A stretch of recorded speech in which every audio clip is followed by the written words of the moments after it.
Are you staring at me? Kid. Uh-oh, what happened?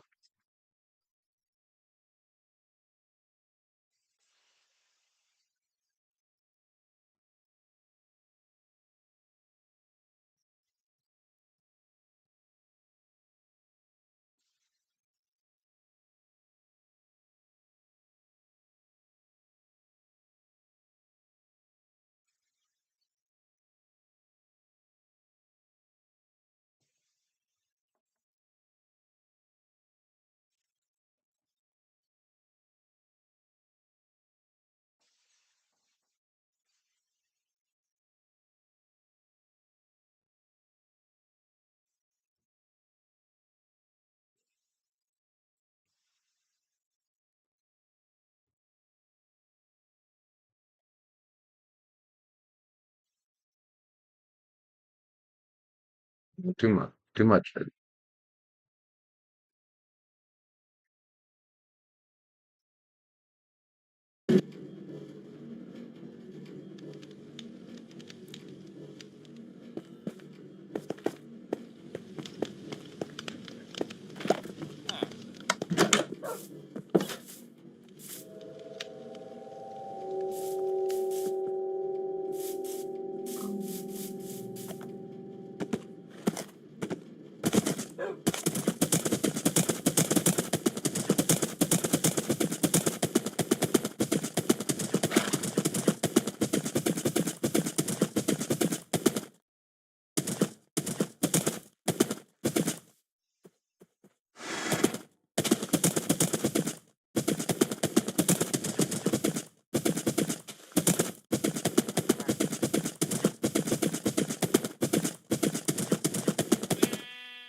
Dude, if I fall in that with my horse, I think he's dead. Huh.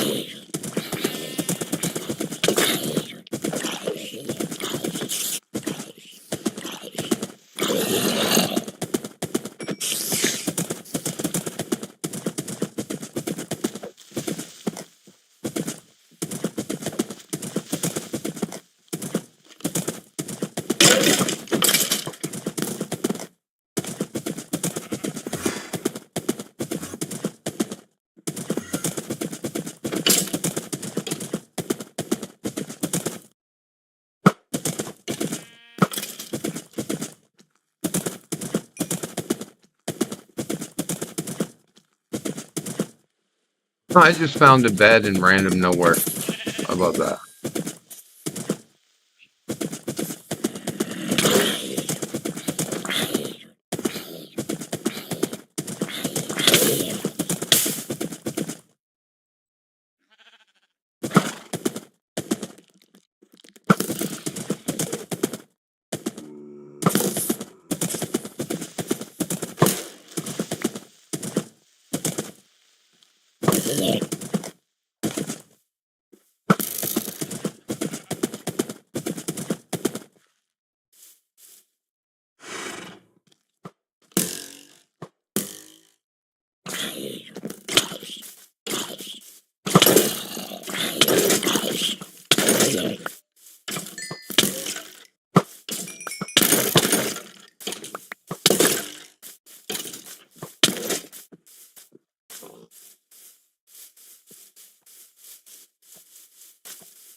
Hey, you gotta wash up, baby.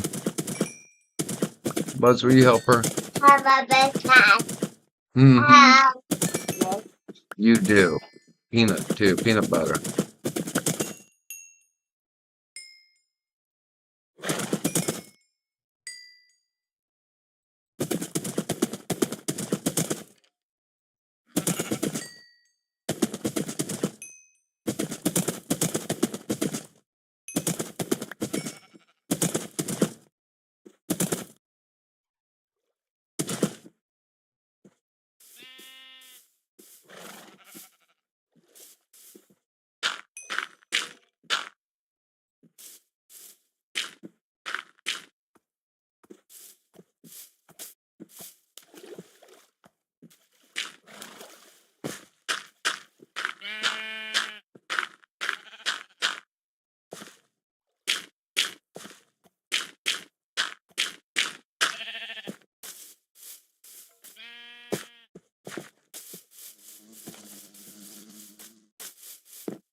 If you go back to the very beginning, and there's even CIA like deputy directors that have said that, it was all Wall Street people at the beginning. It was Wall Street lawyers, it was Wall Street bankers. And since that point, from the genesis of the CIA, there's been revolving doors between CIA and Wall Street that have continued up until today. And really, you could look at the CIA as a public-private enterprise in some sense. It's a public security agency, but it's more or less functioned throughout its history as Wall Street's secret police. That's why its earliest coups, for example, like its first coup in Guatemala, was done on behalf of United Fruit, a major multinational corporation headquartered in the United States, which interestingly enough was later acquired by Leon Black's father and then Leslie Wexner's business mentor. I knew that name. Yeah. And then you also have, like the coup in Iran over like Anglo-American oil, like them losing their holdings there. The coup in 1973 in Chile, you can argue it was because of efforts to nationalize copper and all these largely Western mining companies losing out. And then they come in and do a coup and what have you. It's really been symbiotic for some time. And I think, as we moved into the information age, the CIA saw an opportunity.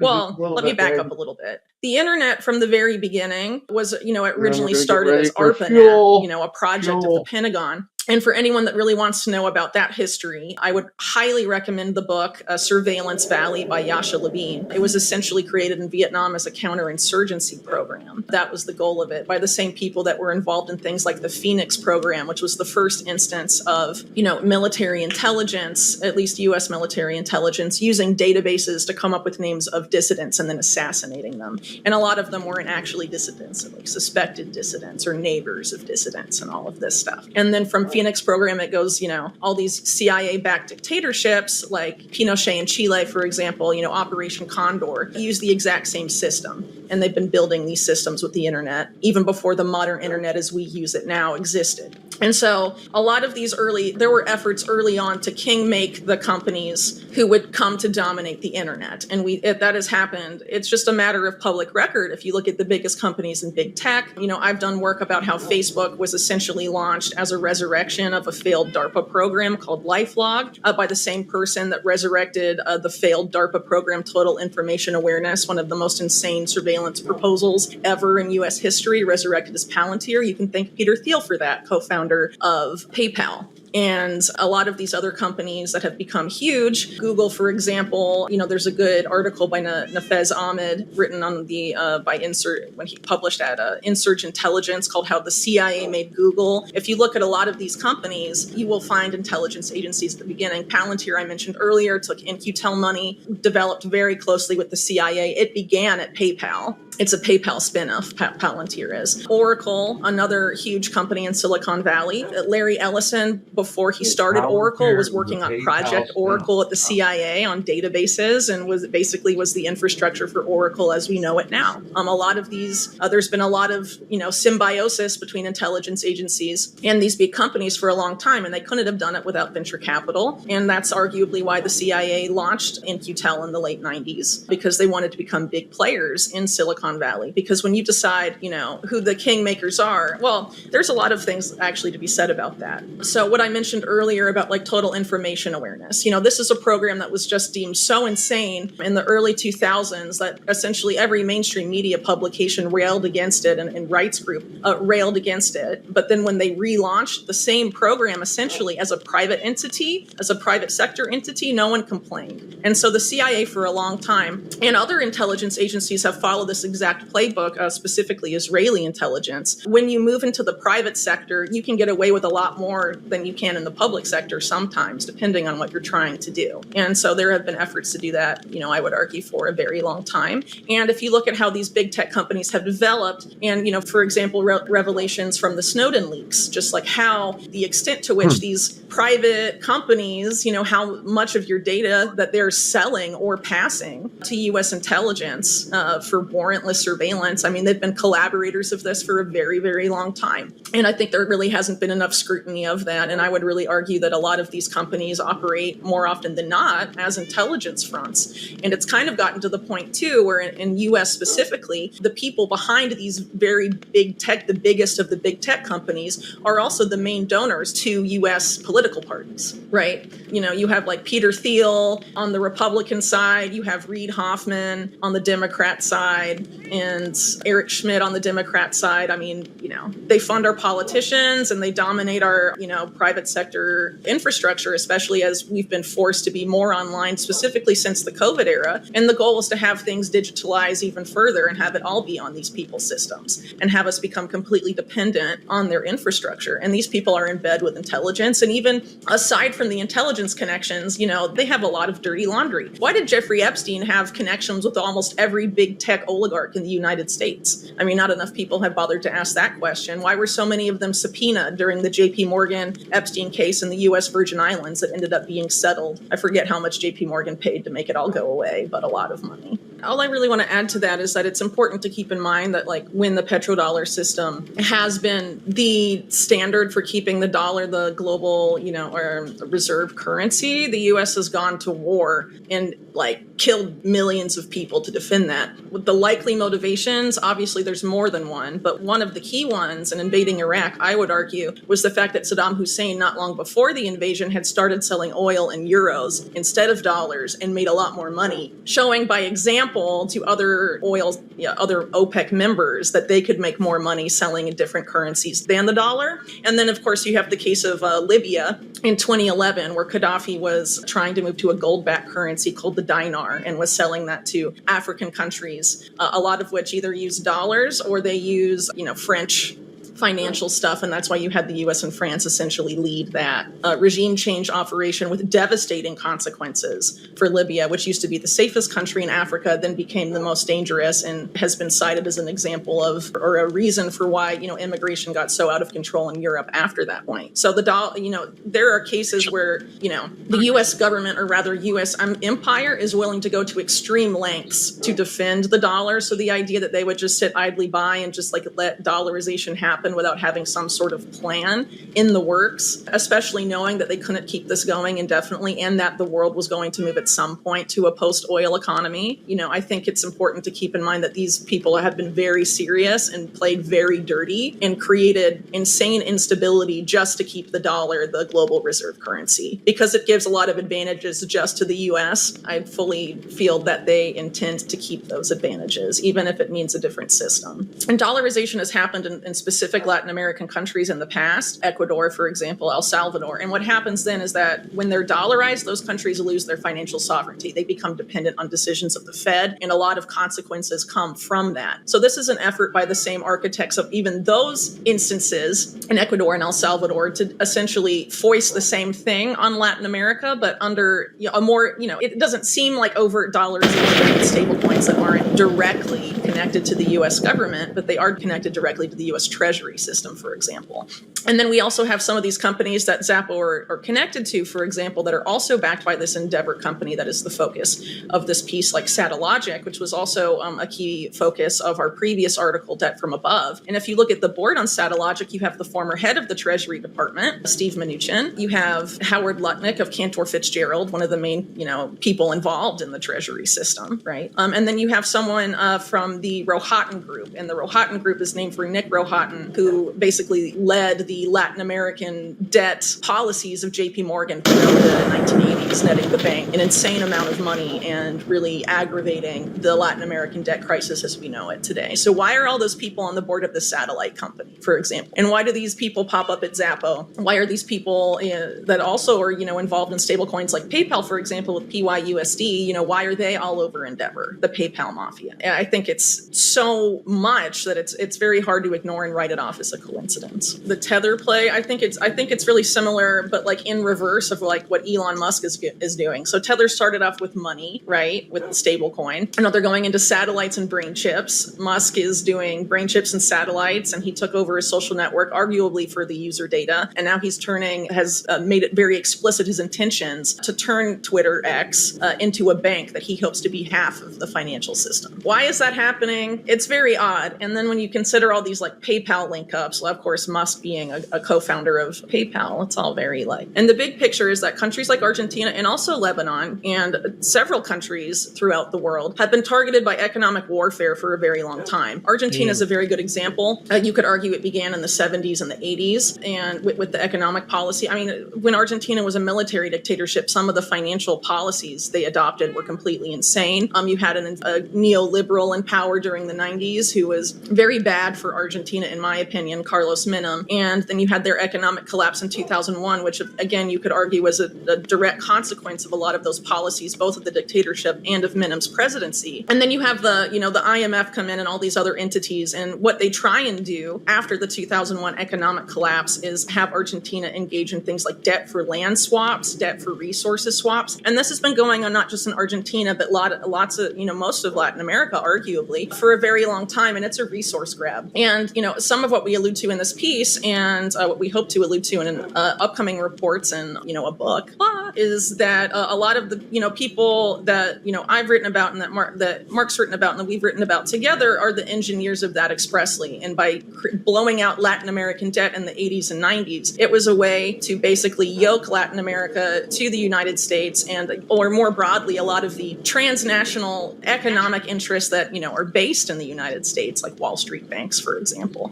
They engineered a lot of this. And so the situation in Argentina now didn't just come out of nowhere. And obviously Argentina's central bank has a lot of blame, but that also didn't happen in a vacuum. Presidents appointed the heads of the central bank that made those policies. And even someone like Milei, who's railed against the Central Bank of Argentina, put former central bank president in a top post in his cabinet. So, these are choices that have been made by politicians. As someone who's been and reported from the ground in Argentina and on Argentinian politics, politics, the corruption there, they just like don't even, there's politicians in Argentina that don't even try to hide how corrupt they are. It's just flagrant in some instances in a way like I've never experienced anywhere else in the entire world. So I honestly think that what's happening in Argentina, yes, those people may need stable coins because of the current economic situation, but I think that it was engineered to be that way. They were engineered into that position. And who benefits from that? The same people that I would argue created the solution and created the problem. Please? On that note, a lot of the talking points by prominent Bitcoin influencers for some time has been like, this is a solution to irresponsible central bank policy, government fiscal policy, and things like that, and a debt-based monetary system in general, fiat, what have you. And so what are the implications then of this system that's aiming to, yoke the dollar to that and use it to perpetuate the dollar? I think people should seriously be asking themselves, because we're, right now you have like Bitcoin-only companies taking lots of money from Tether and being like, we're going to use the dollar to make Bitcoin stronger and stuff. But you can't do that and then also be like, fiat bad, central bank bad, and then just essentially team up with that same system. I mean, it just seems kind of weird, doesn't it? Yeah, I think so, personally. You probably know Vistaprint for business cards, but did you know we print everything you need to brand your business? We print banners and signs that help you stand out, and must-have merch like tote bags, t-shirts, and hoodies. Right now, new customers can get 20% off with code NEW20, because if you need it, we print it at Vistaprint.com. Something. A single All right, hold on.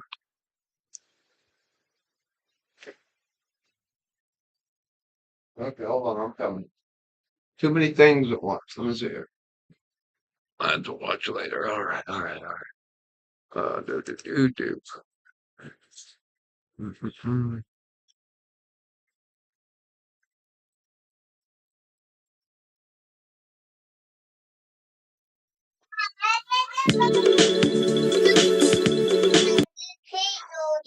Yeah, go ahead. はい、皆さんこんにちは、小島秀夫です。今僕はですね、クライテリオンさんのところにいます。はい、もう天国みたいなとこですね。で、今サブスクの時代なんですけども、50年代60年代の名作がなかなかなくて、やっぱりもうパッケージで、そういう時にクライテリオンさんのお世話になっております。で、今日僕が紹介したいのは、日本映画を紹介したいんですけども、なぜかというと、日本ではなかなかブルーレイとか DVD が、商品化されてなくて、でクライテリオンさんのやつを買って見てるというところです。なので日本の若者たちは50年代60年代の巨匠の映画をあんまり見てないということなので、今日僕はここでちょっとそれを紹介していきたいと思います。で日本映画なんで、まず誰でも知ってる、黒澤明さん、大体七人の侍とか、用心棒です。僕はハイアンドロー、天国と地獄が一番大好きです。これ見てください。これ見た時衝撃を受けたんで、これぜひ見ていただきたいです。でこれ持って帰っていいらしいんで一本ずついただいていきますけど、これをまず入れます。で黒澤明さんといえば小津安二郎なんで、小津さんの映画、東京物語とかありますけど、エイトスプリング、これ一番好きで、原節子さんが一番綺麗に撮れてる自転車のシーンとかで、今日原節子さんの誕生日なのでちょっと偶然ですけども、これは大好きな作品です。で小津さんの映画いっぱい好きなんですけど、もう一個ですね、あんまり知られてないですけど、東京トワイライトっていう、東京、母色という日本題ですけども、こちらもおすすめです。非常に小津映画って明るいんですけども、この作品は非常に暗いんですけど、僕はそこがちょっと特に好きで、これもおすすめです。で、小津さん黒沢と来て、そうですね、雨月物語、溝口さんの監督の映画があります。これスコセッシさんがリストはしたんで、日本でもブルーレイ売ってますけど、クライテリオンさんここにありますんで、雨月物語、これ子供の時見て怖かったちょっとお化けの映画ですけど、これはもうぜひ白黒ですけど美しい映画なんで見ていただきたいと思います。でありませんね、僕の一番好きな小林正樹さんの階段、ちょっとお化けつながりですから、これ子供の時見てものすごい怖かったんですけど、セットを作って、オムニバスの映画を作っている、ちょっとこうすごいアートな映画です。でもう一個、腹切りってありますけど、これ日本は、切腹っていうタイトルですけど、これは非常に面白いんで見てください。後半マカロニウエスタンみたいなの元となった、作品です。非常に好きなもので、はい、いいですね、ブルーレイ。はい。で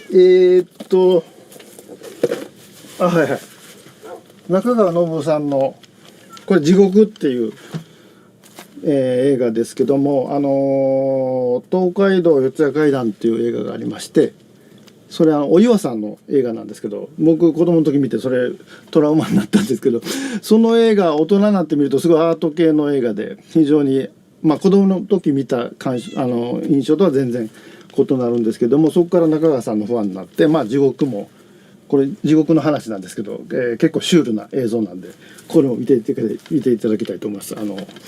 はい。であとはありましたよ、新藤兼人さんの鬼ババ。これ子供の時もずっと子供の時夜見てびっくりしました。新藤兼人さんの奥さん音羽信夫さんが鬼ババをやってまして、これデルトロ監督と初めて会った時に鬼ババの話できたんですけど、彼もこれ大好きで、パシフィックリムの怪獣で鬼ババっていう名前の怪獣出てくるんですけど、あれはこの鬼ババから来てます。これ非常に、珍しい、っていうか日本ではブルーレイになってないので、これぜひ見ていただきたいと思います。はい。あとは何ですかね。勅使河原さんの、砂の女。僕安倍工房のファンで、I don't know what I'm doing in Minecraft, bro. 映画を見たんですけど、他人の顔とかも勅使河原さん映画化されてますけど、これはもう非常に面白い映画なんで、これぜひ見ていただきたいと。岸田京子さんですね。これも日本ではなかなかもう手に入らないんで、ぜひクライテリオン版を見ていただきたいと思います。そんな感じですかね。あとはこんな感じですか。本当は全部欲しいですけど、全部ください。はい。でということで、こんなもんですかね。日本映画他の映画も紹介したいんですけど、はい。ということで今日は9本紹介しました。ぜひ、特に若い人たちにこの日本の50年代60年代の、名作と言われるものを見ていただきたいと思います。はい。それでは小島秀夫でした。So nice. Everybody likes her. So nice. Careful.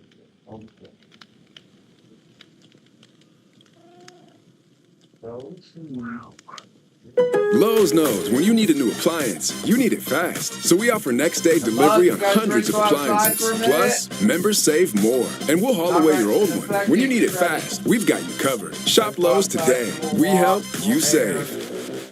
15 minutes at least. You want your watermelon to your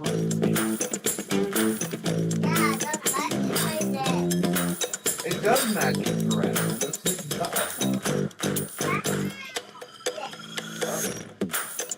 Watermelon on it? Never mind, that's hiding. Oh, strawberries? Well, they kind of match. It's close. Take a bear, you chain him up, you blind him, okay? And then you have dogs attack him. And then you bet who wins, the bear or the dogs. And this is a really popular thing to do at this time.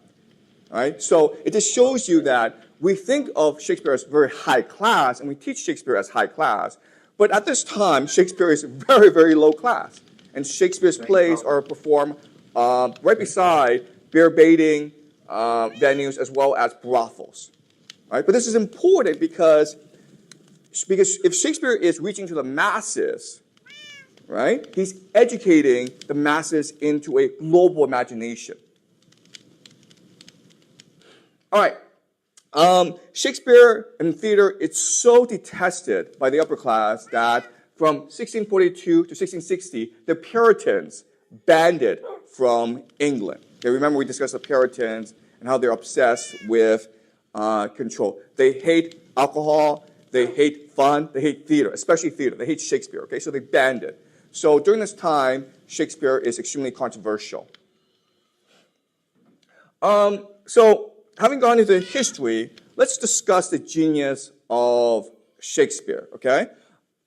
You do Shakespeare in school. You've read quite a few of his plays, so I'm not going to go too deeply, but I'm going to focus on one example that distinguishes Shakespeare from all other playwrights, okay? So the example I want to use is Hamlet.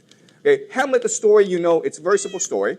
It's about this prince of Denmark called Hamlet. He's going to university in Germany, I believe Wittgenstein, which is where Martin Luther went. He comes home, and then he's visited by the ghost of his dead father.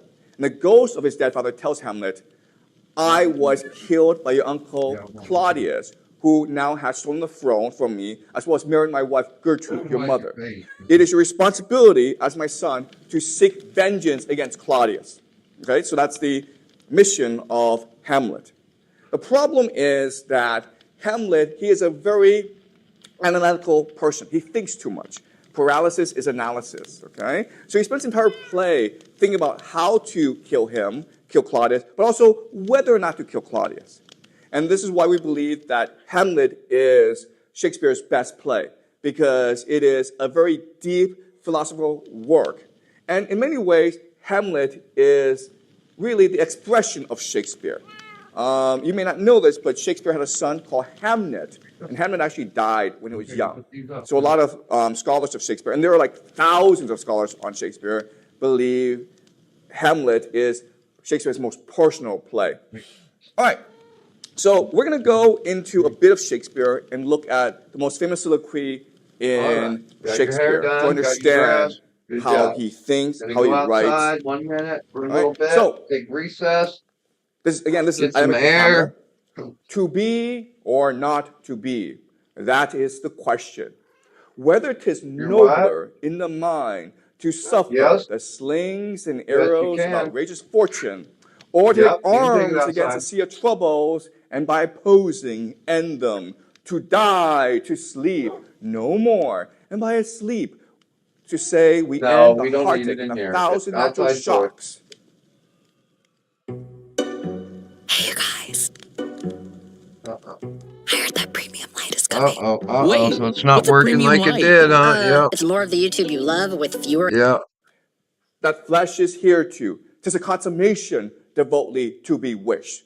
To die, to sleep, perchance to dream. Aye, there's the rub.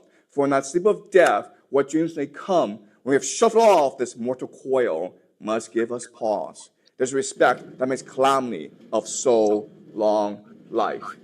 Thus conscious doth make cowards of us all, and thus the native hue of resolution is slicked over with a pale cast of thought. And enterprises of great pith and moment, with this regard, their currents turn awry and lose Yeah, new see, like, I'm action. slowing Okay, down. so some brief comments about the soliloquy. First of all, as you can understand, it's beautiful, right? It's also, if you think about it, pretty easy to read. There are lots of really complicated words in the speech, but it's really smooth, right? If you read it for yourself, it's really smooth. And that's the power of iambic pentameter. If you really want to be fluent in English, just read Shakespeare aloud for a few months, and your English will be perfect, okay? The British really are the best practitioners of English. If you read magazines like The Economist, it's really the best written magazine in the world. And you think to yourself, well, duh, the British invented English, right? No, okay? Just because you invent something doesn't mean you're good at it. So the Chinese invented gunpowder, compass, printing, paper, didn't really get us anywhere, okay? The fact of the matter is that in England, you're expected to read and know Shakespeare, right? So it's Shakespeare that allows the British to have amazing English. All right, so this is very complicated, but it's actually not that deep, okay? It's not like Dante. Dante is very, very deep, but Shakespeare is actually not that deep, all right? So let's look at what it actually means with these words, okay? To be or not to be, that is the question. Against the misfortune in our lives, is it more brave and good to bear it or to step against it? I no longer want to bear this pain. Let me sleep. I no longer want to feel my heartache. my body become weak and injured. That is my wish. I want to sleep and to dream. But that is a danger, isn't it? When we are dead, we cannot control what we dream. And that is what frightens me. That's why I continue to fear the more misfortunes around me. It is my own mind that has made me a coward, and why each time when I become determined, my resolve breaks apart and I cannot act. Okay? That's what he's saying. That's like literally what he's saying, no different. But of course, when you do this, when you simplify Shakespeare, you lose the beauty and richness of Shakespeare. All right? So another question then is, why is Shakespeare so complicated? What's he trying to do with his language? Okay? So the first thing that he's trying to do is he's trying to use language as a mechanism to convey different realities, different meanings. Okay? So within Shakespeare, with each of his plays, there are many different layers of meaning that can be true at the same time. All right? So let me show you an example of this. Let's look at the first possible interpretation of to be or not to be. Okay? You can say it means to die or to live. I cannot decide. I do not know if it's more brave to live a painful life or to run away from it and escape to death. So this is saying that Hamlet is overwhelmed by the moral dilemma he's put in. Okay? He cannot escape. He has to avenge his father, right? Or he cannot sleep. But avenging his father means killing his uncle, who his mother loved. Okay, it's an impossible moral dilemma. He doesn't want to deal with it. So he wants to kill himself. Okay, that's one possible interpretation. Another possible interpretation is to kill or not to kill, I do not know. Is it more good to let those who do evil suffer their own fate, or should I stop their evil and end their lives? Okay, so you can interpret this as saying he's asking himself, how should he kill Claudius? Should he kill Claudius? Okay, that's a different interpretation. Yet another interpretation is, should I follow my fate, or should I defy it? Is it more brave and good to do as I am told, or to fight against my fate, and in so doing, perhaps die? Okay? So this is a much more deeper and richer meaning, where he's talking about fate and life in general. He's making the argument that we have no free will. We are forced into a situation where we must do what fate tells us. And in this situation, what does it mean to be human? What does it mean to have free will, where you're controlled by the forces of fate around you? Okay? So that's a much deeper meaning. And then the last deep meaning is, what is the point of existence? I do not know. When we exist, we must face pointless questions in our lives. Should we suffer or should we fight?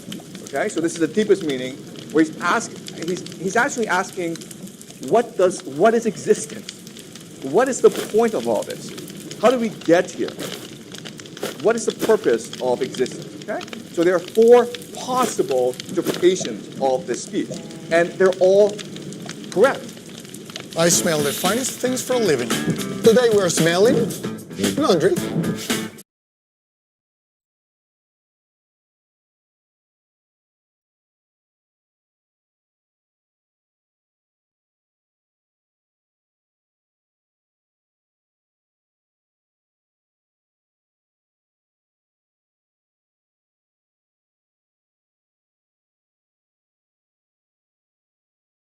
Power of Shakespeare, where he's forcing you to interpret his speech in different ways. Okay? The second power of Shakespeare is it's visual. Okay?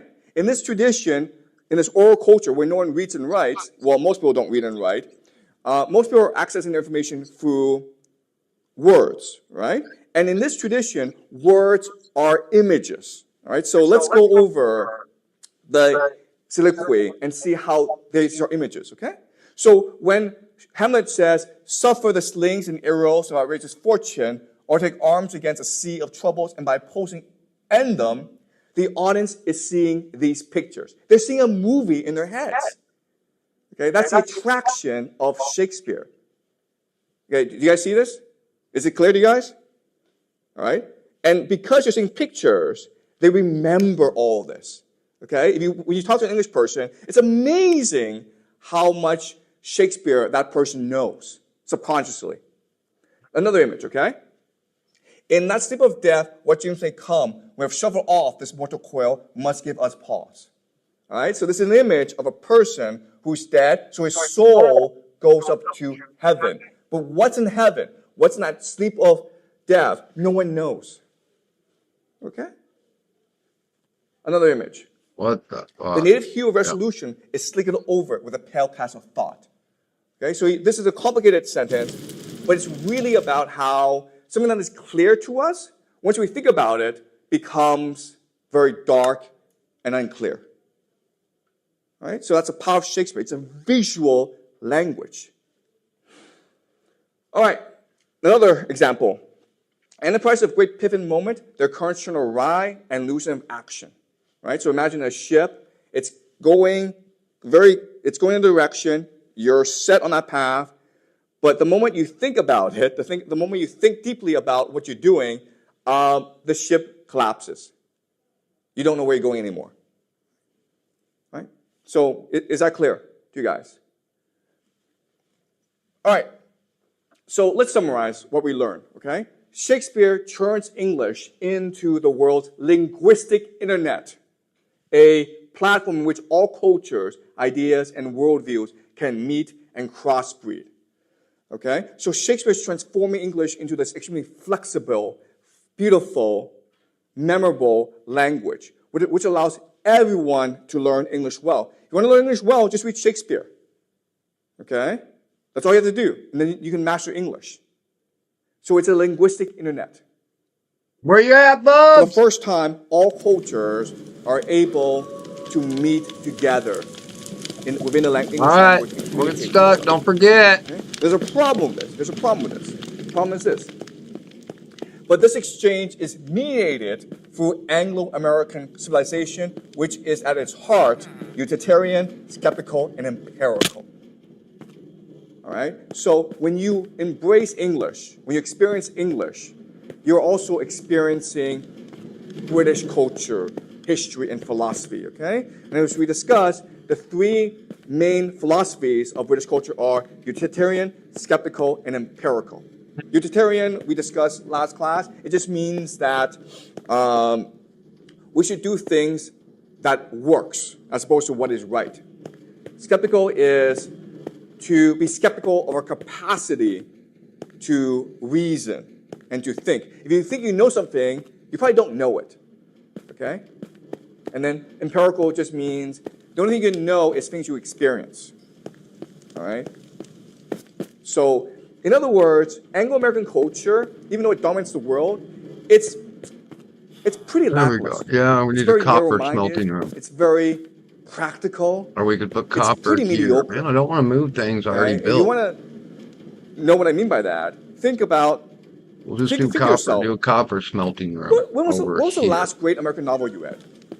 I mean, there are lots of great Russian, German novels, right? Look good. So Russians Have you fun. Anna Karenina, War and Peace, Crime and Punishment. The Germans have great philosophy. Kant, Nietzsche, Hegel. We'll go into that later on, okay?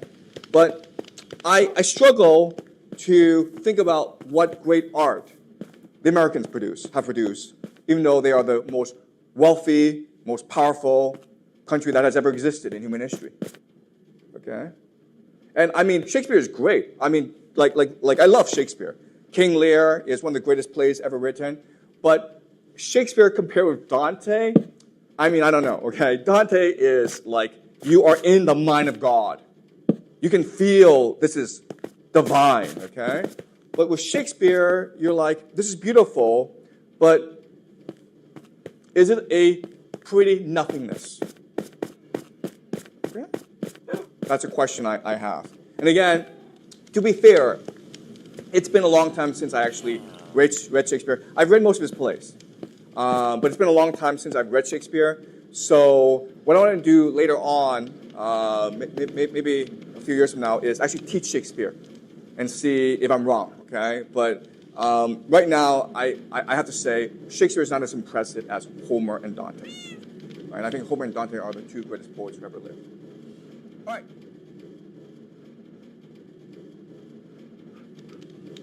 So after the huge success of Metal Gear Solid in both domestic and international markets, Konami did what all the best publishers did in the late 90s. Started work on a handheld spin-off for the Game Boy Color.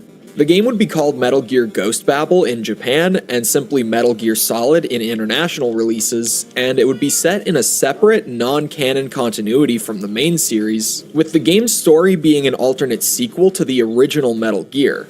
So does Metal Gear Ghost Babel manage to successfully translate what made Metal Gear Solid so special to the Game Boy? Or is it just another handheld spin-off that deserves to be left in the past? Well, let's talk about it. And before getting too far into the video, I should mention that this is the 5th in a series of videos where I'm playing every Metal Gear game for the first time and reviewing them as I go along in preparation for Metal Gear Delta. And while you don't have to have seen the rest of the videos in order to enjoy this one, you will be missing a lot of important context about my journey with the series if you haven't seen them. So I'll have the full playlist linked in the description below for those of you that want to go check those out first. But with that out of the way, Metal Gear Ghost Babel is an action-adventure stealth game developed and published by Konami and released for the Game Boy Color in 2000. And to give the basic setup for the story, the game takes place 7 years after the original Metal Gear in a timeline where Snake left Foxhound immediately after that mission in Outer Heaven, meaning that the events of Metal Gear 2 and onwards never occurred in this continuity. Snake gets called in by Roy Campbell after a plane on a top-secret mission was shot down over South America, allowing terrorists to capture a new prototype Metal Gear that the US was developing. Intelligence says that Metal Gear was taken to Gindra, a small nation in Central Africa, which also just so happens to have been the same country that Big Boss converted into Outer Heaven all those years ago. They need us to infiltrate the Galloway base in Gindra to rescue the Metal Gear research team, which they believe are being held hostage, as well as destroy Metal Gear itself. We're also informed of a group known as the Gindran Liberation Front, or GLF for short, who are fighting to gain independence from the United States, with intelligence saying that they're likely the ones who stole Metal Gear. So Campbell asks Snake to help him out with one last mission, telling us that he has an old score to settle here. And the first thing I noticed with this game is how shockingly story-heavy it is. I mean, sure, it was supposed to essentially be Metal Gear Solid on the Game Boy, but I've just never played a Game Boy game with this much story content before. I mean, hell, the introductory cutscene of the game is 14 minutes long. And that's not including the cutscene and dialogue after you start a new game. It takes 14 minutes to even reach the main menu when first booting up the game. And in this intro, we also get introduced to the rest of our allies. Mei Ling being pretty much the exact same as she was in Metal Gear Solid, Weasel, one of the best mercenaries in the world, who is on the mission to give Snake advice in case he's too rusty from years of retirement, and Brian McBride, a CIA agent who was the Director of Operations of African Affairs, who is on the mission to offer insight into the country of Gindra as we go. But when we do finally get into the game, we get a nice little hit of nostalgia right off the bat.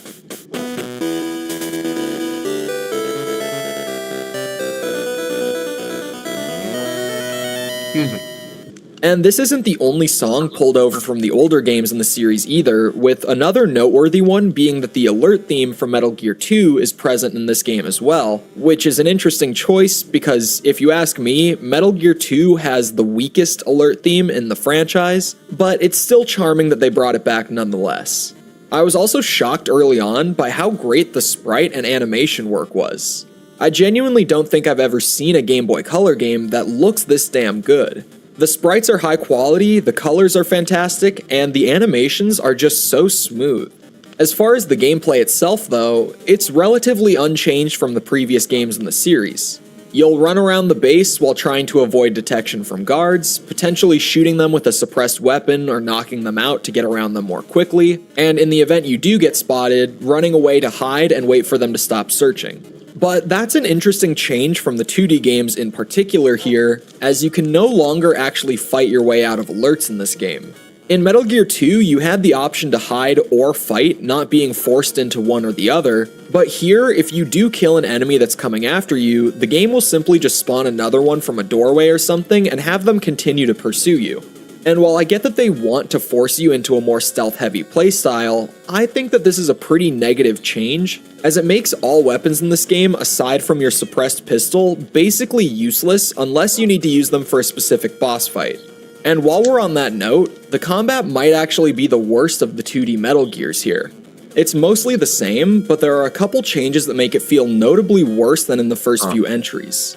First of all, they've carried over the change from Metal Gear Solid where pressing the fire button will stop Snake from moving, Except for unlike Metal Gear Solid, there's no alternate input to allow you to run and shoot together, meaning that Snake just has to stand still in order to shoot in this game. And the enemy AI only makes the combat more frustrating with this incredibly annoying bash attack that they'll do whenever you're remotely close to them, that also happens to have way more range than you might think. These things together make it so that if I try to stand my ground and fight, I'm frustrated, and if I try to run away, I'm also frustrated, leading to the alerts being way more irritating here than in any game in the franchise so far. But for a positive addition to the gameplay, they've added the ability to stick to walls that was present in Metal Gear Solid, which, while it's not necessary for peeking around corners like it was in that game, it does allow for the developers to make these crawl spaces that only Snake can fit through, and use those spaces to create some surprisingly engaging puzzles. And speaking of surprises, there's the most unexpected gameplay change of all: the levels. See, instead of having one large interconnected world like all the previous games, Ghost Babel uses much more traditional stages that are completely separated from one another. This is a huge departure from the series' usual exploration structure, and I'm assuming that it was done because of limitations of the Game Boy, but honestly, I really enjoyed it. I wouldn't necessarily say that I prefer this to the interconnected levels and backtracking of previous games, but I really enjoyed having these smaller areas that I would explore for 30 minutes or so before moving on to the next one. It even comes complete with a performance rating for each level when you complete them, which I always scored great on. After exploring some of the earlier areas, we get a call from Chris Jenner, a member of Delta Force, who we were meant to rendezvous with after arriving in Gindra. She tells us that Delta Force was ambushed and that she believes she's the only member to have survived. We tell her that we'll try to meet up with her soon before the rest of our allies get on the line and start considering the possibility that there may be a spy in our ranks. This is a top secret mission, so the only way the enemy would have known Delta Force had even infiltrated the base to begin with would be if they had been tipped off. And speaking of the codec, I was also pleasantly surprised to see that this thing is absolutely full of optional calls for extra lore and world building. And sure, this is nothing new for the series, a couple of the previous games have done this, but there's a ton of extra information about the events of the game and the characters themselves that you can learn if you just call them from time to time. And not only did it impress me that they had so much extra lore, world building, and character development packed into this little handheld spin-off, but I also found learning about this version of Metal Gear's world so much more interesting knowing that it's a whole separate continuity from the mainline games. And despite being limited to 2D again, the game still manages to make time for a bunch of new creative set pieces. One of my favorites was really early on in the game, where while Snake is moving through the sewers, a squall comes through, causing massive waves of water to rush through the sewers. This means that players have to frantically run from ladder to ladder through here to get to higher ground and not be killed by the surges of water. And while it's nothing all that crazy, it's just one of those little moments that goes a long way in shaking up the gameplay and helps a lot with the pacing. Which, as we'll come back to later, Ghost Babel can use all the help there it can get. And while we're talking about things that the team managed to do well regardless of the hardware limitations, let's shake it up and talk about something that they didn't manage to overcome. Swapping between inventory items in this game is as bad as it's ever been in the Metal Gear games. To swap between your items, you simply cycle through them one at a time, but even by the end of the first few levels, you'll notice that finding the item you're looking for is already a pain in the ass. And don't even get me started on the end of the game. I'm assuming they didn't use a menu like the old 2D games because they were trying to do what Metal Gear Solid did and not break up the gameplay, but it just doesn't work here since you can't see what items you're cycling to next, meaning it's really easy to go past what you're looking for before you even realize it was there in the first place. This definitely could have been avoided by using a more traditional item menu, or, like I said in the Metal Gear Solid video, color coding the items a little more to make them easier to recognize at a glance. None of the Metal Gear games have totally nailed the item swapping thing yet, but I would say that Ghost Babel has the worst swapping in the series, which is a real shame. Anyway, we managed to meet up with Chris, with her telling us that only one of the Metal Gear researchers is still alive, and that member is James Harks, the chief engineer of the Metal Gear project. Commands, dude. She then tells us about a bunch of mercenaries that the GLF hired, a group known as Black Chamber. This group is made up of a handful of mercenaries which all possess abilities significantly beyond that of your average soldier, and they're also rumored to have once been US Special Forces. She then explains to us that the people of Gindra don't take very kindly to Americans being there because the leader of the GLF, simply known as the General, has been working towards the country's independence from the United States, something that the citizens of Gindra are mostly in support of. And it was at about this point in the game that I realized why the movement felt so much better than in the previous 2D games. Sure, the animations helped a lot, but the game also has omnidirectional movement, which in more simple terms means that you can move in the 4 cardinal directions as well as move diagonally by pressing a horizontal and a vertical input at the same time. It felt so natural in this game that I didn't even consciously notice it until I was about an hour in, and it really just helps the game feel so much smoother and less dated than the MSX or NES games in the series. But moving on, we reach the first boss of the game, and this is Slasher Hawk, one of the 4 members of Black Chamber. And this is a pretty fun fight. We're cut off from Hawk by a small cliff, and he throws his boomerangs down at us while we have to lob grenades back up at him. It's really well designed too, with the color of the boomerang that he throws communicating which of the various attack patterns it will use, allowing you to learn what each color boomerang does and react accordingly as soon as you see that color. After defeating Hawk, we get the now classic final monologue from him, telling us his background and how he ended up working for Black Chamber. And he has a particularly touching backstory, even if it's nothing significant to the game's overall plot, and from here we continue the search for James Harkes. And unfortunately, this is about the point in the game where the level design starts to fall apart. The early levels are fine, mostly because of their simplicity, but from this point on, things get a little esoteric. The first level that made me realize this was this one here, where you need to slowly travel across these conveyor belts, changing the color of the box as you go through these sorting devices to change what direction you're going in. Checking all the various paths you can go down with these sorting devices not only takes a ton of time because of how slow the conveyor belt goes, but it's even worse as most paths will drop you down to a lower floor of the building, meaning you'll need to work your way back through the facility and take the elevator back to the top floor to even try again. There's a few levels like this in the game that are just overly confusing and time-consuming, and I would definitely say that level design is one of this game's largest weaknesses. And that's really a shame because how enjoyable your levels are to move through is one of the most make-or-break things in game design as a whole. But at the end of the conveyor belt gauntlet, we find where Harkes is being held, and he ends up being just a kid, also telling us to call him Jimmy. He tells us that the wall on the east of his cell sounds weak, so we use some C4 to blow our way in, freeing him in the process. He then tells us that Metal Gear is in the maintenance facility of the base, and that it's already functional and likely just going through its final tests.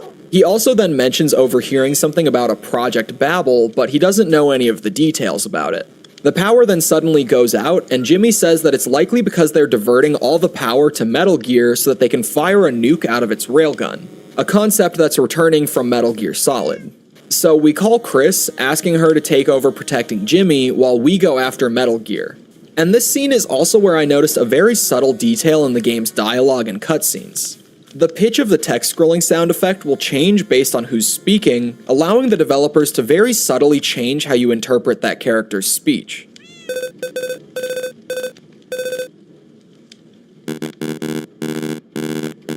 Occasionally, a character's scrolling sound will even change mid-scene as well, allowing them to reflect the tone of the scene through basic sound design. But moving on, we encounter the second member of Black Chamber, Marionette Owl. She fights in the dark as she has natural night vision, and also controls 2 life-size dolls to fight alongside her, hence the whole marionette thing. The player is required to wear night vision goggles to spot her out from her dolls so that we can actually deal damage to her, but we're also required to avoid the flashbang she throws by taking them back off just before the explosion. It's an okay boss fight, it's not great, it's not bad, it just kind of sits in the middle. But once we deal enough damage to Owl, we get another long monologue with her throwing in an interesting mention of Black Chamber's leader, Viper, wanting to get his revenge on someone that they call Anonymous. She dies just before she can explain what she means, and we're forced to simply move on. And right as we're getting to where Metal Gear is going to launch from, Viper suddenly ambushes us in a hind, stopping us in our tracks and forcing us to watch as they fire a nuke at America. Immediately after the launch, we also get shot at by artillery, forcing us to retreat and leave Metal Gear alone for now. And this is the first time in a Metal Gear game where it feels like we truly lost. Sure, there were smaller losses in some of the previous games, but nothing to the scale of sitting there watching a nuke get fired at the United States. However, we then get a call from Campbell letting us know that the warhead hit the States, but it ended up being a fake that was simply meant to warn us. The GLF general sends a message to the president, giving him 3 hours to pull all UN troops out of the nation and recognize their sovereignty, or they will fire a real nuclear warhead at the States next time. We call Chris, asking her to put Jimmy on the line, and he explains that we can prevent it from firing again by simply destroying the power plant so its railgun can't charge up. But as he's explaining this, we suddenly hear gunshots and lose contact with him and Chris. We make our way to the power plant before Chris manages to call us back, telling us that Jimmy was recaptured by the enemy, but she managed to slip away unharmed. We tell her that we'll rescue him once we're sure that Metal Gear can't fire another nuke, and we continue to find a way to destroy the generator. Along the way, we fight with Pyro Bison, the 3rd member of Black Chamber. And this guy honestly gets one of the most badass introductions of any boss in the series so far. He tells us before the fight that every human burns differently. The way their skin scorches, the fat burns, the innards char, and there, in the way that the person burns, you can see the burdens of their sin. It's metal as fuck, and I actually smiled at it while playing just because of how genuinely cool that line is. And his fight is very similar to Vulcan Raven from Metal Gear Solid, with us being completely outmatched by him in pure strength, but with there being creative ways around it. I don't think that Bison's fight is as well designed, as you can just use grenades if you really want to get it done the easy way, but it's still fun and leaves a lot of room for creativity. After defeating him, he answers some of our questions about Black Chamber. He explains that Black Chamber was a special operations team formed by the United States that was created to carry out all of the Black Ops that Foxhound would have had after Snake destroyed Metal Gear. But because of Snake and the rest of Foxhound's fame after that mission, Black Chamber just had to take on all of the US's darkest operations, and they never got any credit for their work as none of that information could leak to the public. Snake tells him that he never wanted to be a legend before Bison retorts that Snake always went out of his way to take the difficult missions, and since he arrived on base, he'd already killed 89 people, meaning that he surely wants it deep down. He then reveals that Black Chamber actually has 5 surviving members, not 4, and that one of them is a spy among our ranks, and that they've known what our plan was every step of the way. We call Campbell to tell him this, and he reassures us that there is no spy and that Bison was just trying to confuse and divide us before he died, before telling us to continue on with destroying the power plant. So we set a bunch of C4 around the plant, targeting the weaker foundations around the generator itself, and as we're about to leave, Metal Gear gets rolled out again and starts to power up. So, in order to prevent a launch, we take the risk of blowing the C4 while we're still inside to ensure that it can't fire, leading to a set piece where we need to flee from the power plant as it falls apart. We get another message from the general, who says that he's disappointed by us not fulfilling their request, and assuring us that he can still fire the warhead without using the railgun. And a little ways out from the power plant, we find Jimmy standing next to a dead body, who ends up being the lieutenant of Delta Force. Not only does this mean that Chris isn't the only surviving member of Delta Force, but Jimmy also says that Chris apparently wasn't with her team when they were wiped out by Black Chamber. He then tells us that he thinks making Metal Gear was a mistake, and that he just wants to go home and start his life over, working on things that help people instead of things that destroy. We ask him if it's true that Metal Gear can fire a nuke without the railgun, and he confirms that it can, but just as he's about to explain it to us, his handcuffs explode, suddenly killing him. And I've gotta say, the team that made Ghost Babel definitely has some balls to blow up a literal child right in front of Snake. Most game developers definitely wouldn't do that. After this, we come into contact with a woman that we don't get a clear look at, but who seems to be Chris, who quickly jumps into a hind and attacks us. And this is one of the more awkward boss fights in the game, with the player needing to either time their grenade tosses properly to hit the chopper with them, or just run away from it and use Nikita missiles to wear it down. But when we shoot it down, it's revealed that the pilot wasn't Chris, and it was in fact Sophie, the general's second in command. She reveals that the GLF have known Black Chamber's plan to get revenge all along and are simply exploiting them for their own gain. She then tells Snake that Chris is still alive and has been taken prisoner by Viper before we let her go and move on to stop Metal Gear. We get to the maintenance facility where Metal Gear is being stored, and this is where the game's pacing goes completely out the window. I mentioned the conveyor belt earlier, but this facility is on a whole other level. Complete with things like a maze where you have to find weak points in the walls while avoiding floor traps, instant death trap rooms, guaranteed alerts, really just whatever the designers could throw at you to slow you down. But we finally make our way down to the 100th level of the maintenance facility's basement, a callback to the original Metal Gear, only for Metal Gear itself to walk away just as we arrive. We chase it down the hallway before being confronted by Viper. He explains that 2 years ago, Black Chamber was sent into South America to recover Metal Gear from terrorists, which the government had already been working on reproducing for years at that point. They were successful in their mission, but the government didn't want the world to know about the existence of either Black Chamber or Metal Gear, so on Black Chamber's return to the States, the government had Foxhound attack Black Chamber, killing all but 5 of their members. He also shows us that Chris is still alive just before starting to fight with us. And in my opinion, this is easily the best boss fight in the game. Viper is a demolitions expert, so every few seconds, the room will fill with randomized tripwires between the pillars that then turn invisible after being placed, forcing the player to remember where those wires are and navigate around the room very carefully while chasing Viper from corner to corner. After we finally defeat him, he attempts to blow up the room to take us with him, but we manage to escape with Chris.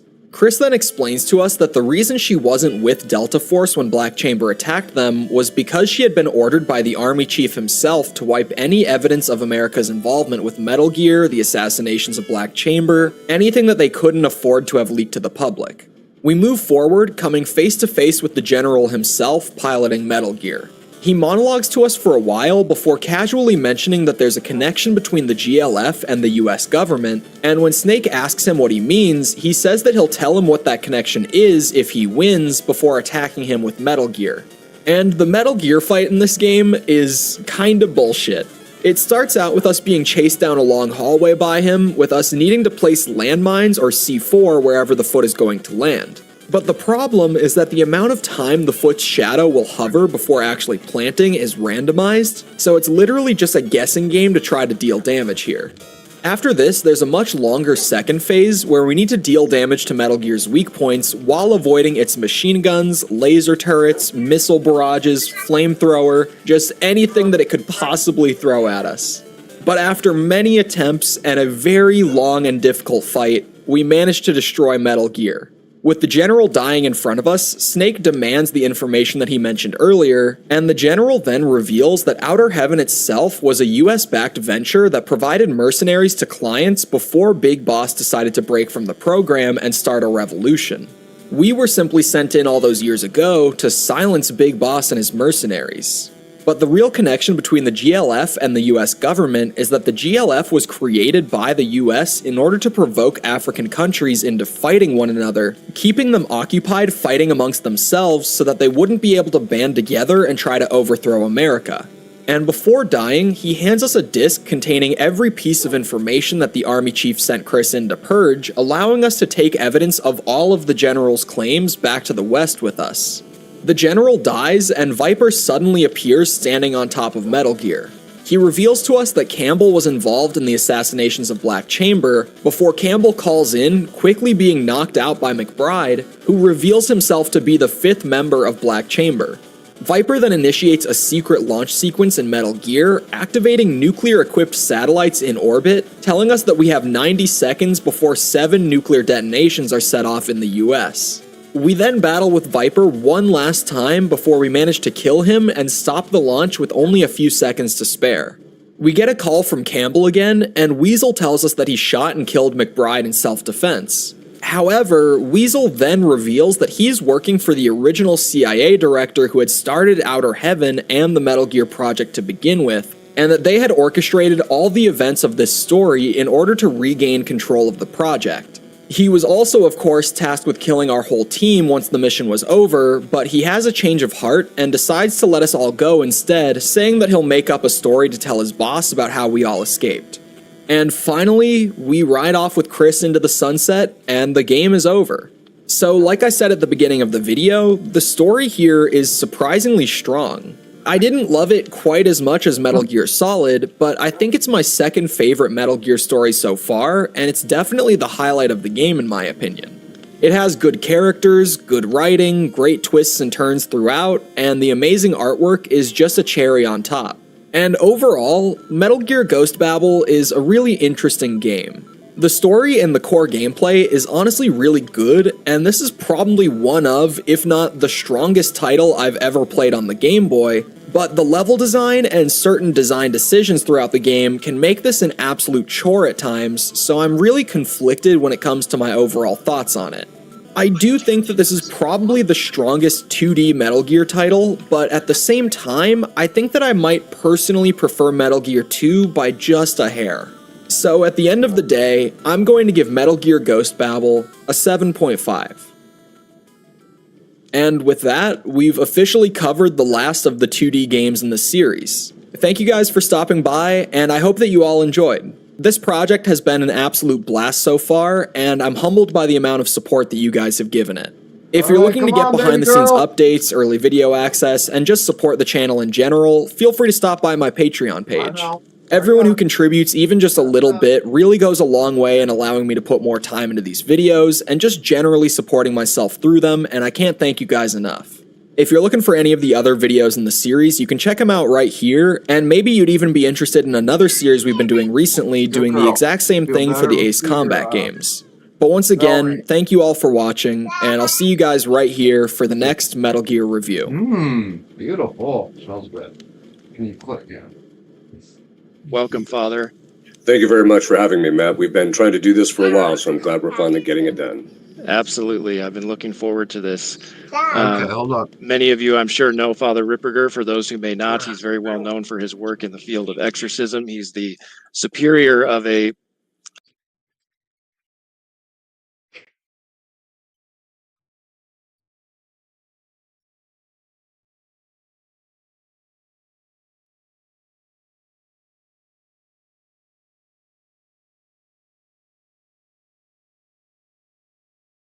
I'm coming. Give me 1 second here.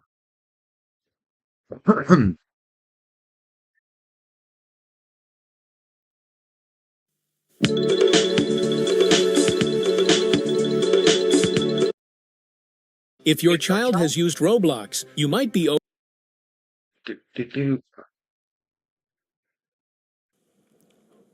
What is depression exactly?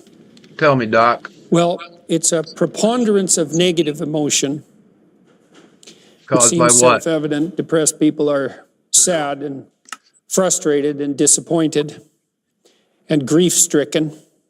They have low self-esteem. They tend to feel all negative emotions simultaneously in a manner that's paralyzing. This one's easy. If you have the proclivity to feel one negative emotion more intensely, What comes you have the before proclivity to Thursday? feel them all because they co-vary, which means What they comes tend to before occur this? together. And Down that's here. because All these? all Which one's negative before this emotions are the manifestation that's of Wednesday. the abstraction of a behavioral Wednesday system that goes stops you before from moving Thursday. forward or moves you backwards. Or in another variant, Okay. What's prepares after you to Thursday? fight. See Thursday Anger here? is a What's mix after of that positive one? and negative emotions, so it's a bit more Yeah, complicated. that's tomorrow. That's right, down here. Which If you one is feel a after preponderance of Thursday? negative emotions, you tend to Friday? be paralyzed and to withdraw, to be frozen in place and to withdraw. Okay, so Friday comes after Now, Thursday. if you're depressed, and Wednesday you also comes before Thursday. experience an absence of positive Wednesday, emotion. Positive emotion is Thursday, linked to movement forward. Friday. And Wednesday, it's Thursday, Friday. manifests itself in curiosity and the desire to play, Okay, do your and pattern. more particularly in hope. And it makes itself known as a marker that you're moving towards blue? valuable goals. And so depression You're not takes you going out far, are you? in a sense red? such that you don't feel any positive That blue? emotion in relationship to goals. There's nothing seems worthwhile, purple? which is the absence of goals. And it also floods you with negative colorblind emotion. And treatment for depression, Okay, do your pharmacologically pattern. Sorry, got or distracted. behaviorally, psychologically, can address either the deficit of positive emotion or the What's next? excess of negative girl, which emotion, one's orange? or both. And so antidepressants, known as Are you sure you serotonin don't see that as reuptake purple? inhibitors, I mean red? tend to modulate Hey, the Bugs, degree to come which here. negative emotion propagates neurologically. What color is your where dress?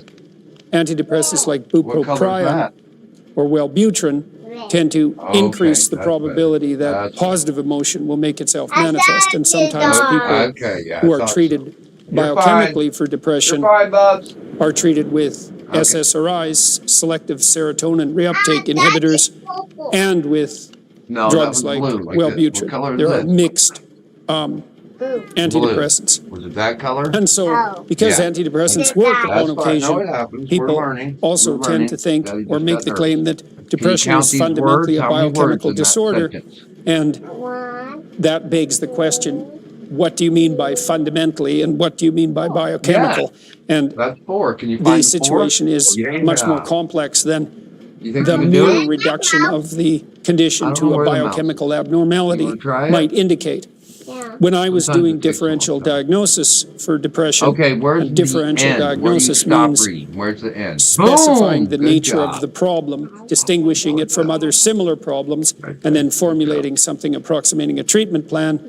One of the things Okay, I tried which to animal determine is as a good first? behaviorist You see, was good whether girl. the They tried to person who trick was you. Yep, suffering a good girl. dearth But of they're all positive going that emotion way? and an excess of So negative he's emotion first in line? was suffering because they Good were girl. ill in the They did strictly try to trick you physiological 'cause sense, it's not the which same. might Yeah, also good mean that girl. something had gone wrong biochemically, let's say with the serotonin production system, or whether they were suffering from All right. the cumulative micro and macro catastrophes of They did life. try to And so trick one you on question that one. might be, They did. well, are you depressed or do you just have a terrible Why do I life? keep getting 80 out of 100? And my belief is, although this hasn't I been don't well know. I'm forgetting delineated to in the click research literature because the diagnoses it aren't out next done time. carefully enough, Yeah. my Yeah.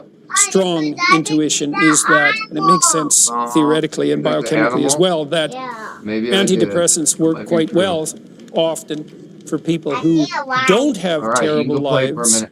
but are I got depressed. bell ringer, son. Whereas You can go for play people for a who minute. have terrible lives, antidepressants might help them stave off the worst manifestations of suicidal self-destruction, but can't put in place the behavioral and psychological structures that are necessarily put in place in order for them to thrive, in order for them Yeah. to be buttressed against negative emotion, which is generally manifest in response to genuine crisis, and No to more TV. help You can play. You them gotta play. gather the sense of positive movement towards a goal that might be I know, necessary super sad to that you live had in the lots of absence of TV depression. this morning. And so you could say, well, to have a good life and therefore not to be depressed, Yeah, you gotta you play need a with real goal, toys for a little and bit. maybe you need an overarching goal, and maybe you They need an love you. overarching goal that miss unites you. all the impulsive goals that might otherwise preoccupy you. Come on, And off you the need to couch, have enough kid. stability in your immediate environment and in your conception so that you're not flooded Bubs with is busy anxiety right now. and You gotta negative You emotion. can play by yourself. And so, I know. well, What about your piano? how might you understand that in a more differentiated manner if you Play were your trying to piano? address your own proclivity for Play with the depression? colors? We might say, well, Are you you just gonna need to pout for a minute and be withdraw engaged from that in TV? some meaningful life Going through pursuits. TV withdrawals? You need to know what to do with your life. You I need get to it. have It's some a real day-to-day thing, bro. routines. You need to be real thing. engaged in something that is productive and can sustain you and that simultaneously makes you grow. And then you might ask more concretely, what might you engage in if you wanted to set your life up so that you weren't depressed and nihilistic? Now, one answer to that is you could look for. What if I told you that wealth isn't created in your bank Look account for- first? It's created in your brain.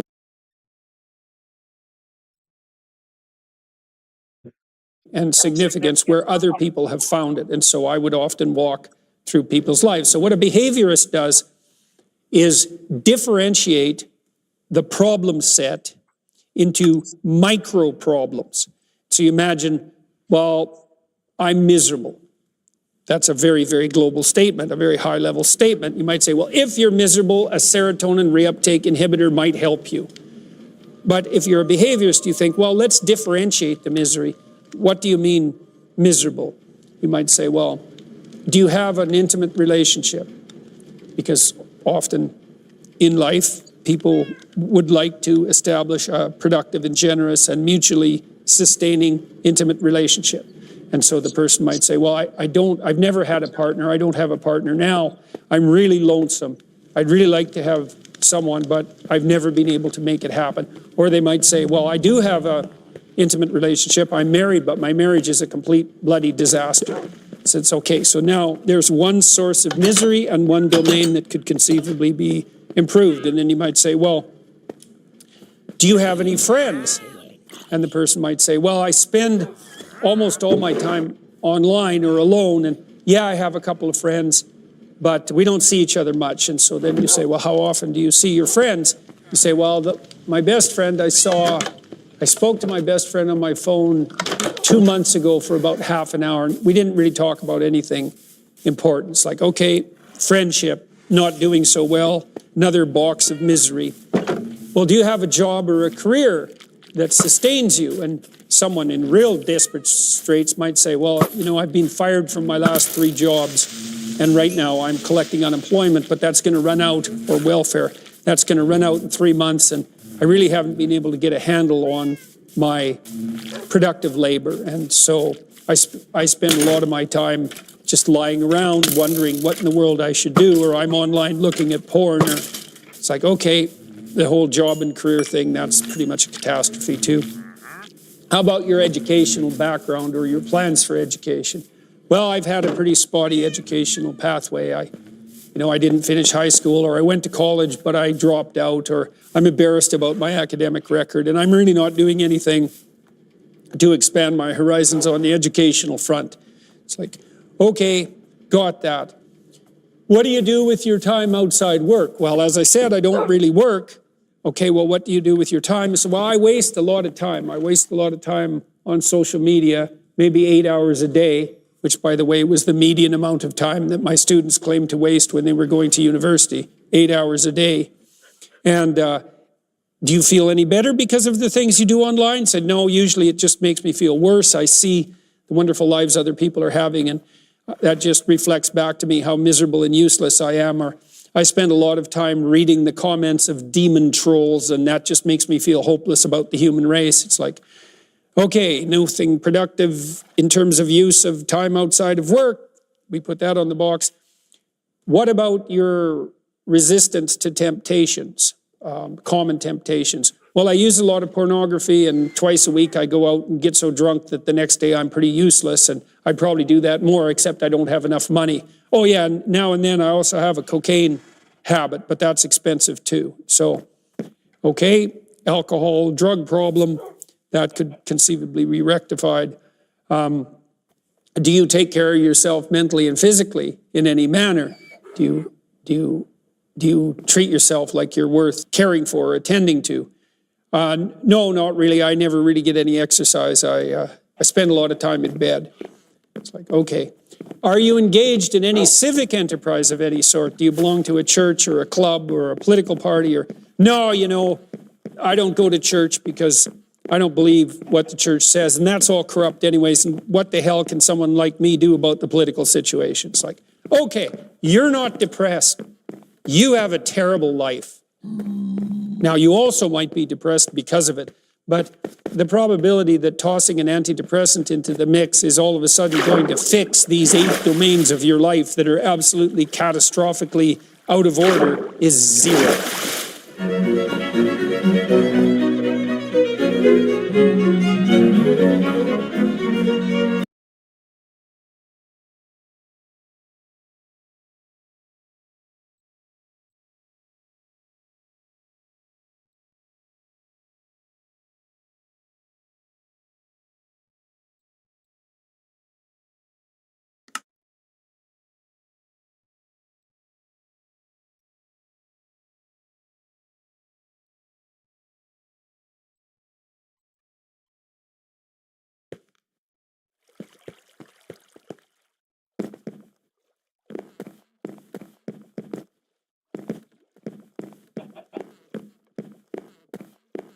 Where you at, Izzy Bear? Okay.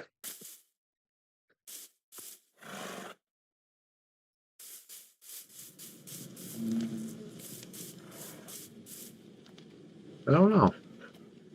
Why have a pig on a leash?